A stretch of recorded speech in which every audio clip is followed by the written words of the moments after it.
প্ৰথমতে ধন্যবাদ আপোনালোকক সদায় নিচিনাকৈ আজিও আমাৰ মাজত আহি উপস্থিত হৈছে ধন্যবাদ তাৰ কাৰণে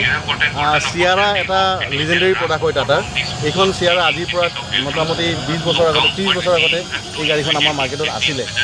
সেইখন গাড়ী নতুনকৈ নতুন ফিচাৰ্ছ দি পেলাই এটা ৰিভলিউচনাৰী এটা ষ্টেপ লৈ তাতে আকৌ এইখন গাড়ী আমাৰ মাজলৈ লৈ আনিছে আৰু আমাৰ কাৰণে সুখৰ খবৰ এটা খুবেই গৌৰৱৰ দিন প্ৰথমবাৰৰ কাৰণে আমাৰ ওচৰত আহি পাইছে এই গাড়ীখন তো গাড়ীখনৰ বেছিক যিটো বিশেষত্ব গাড়ীখনৰ হৈছে দামটো 11.5ৰ পৰা গাড়ীখন ষ্টাৰ্ট হৈছে গাড়ীখনৰ দাম য'ত আপুনি ছেগমেণ্ট ফাৰ্ষ্ট এইটো ছেগমেণ্টত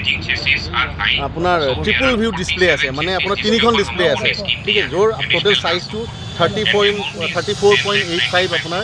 ইঞ্চৰ ডিছপ্লে হয় যথেষ্ট ডাঙৰ য'ত আপুনি ইনষ্ট্ৰুমেণ্টেল ক্লাষ্টাৰ আছে গাড়ীৰ স্পীডোমিটাৰ থাকে আপুনি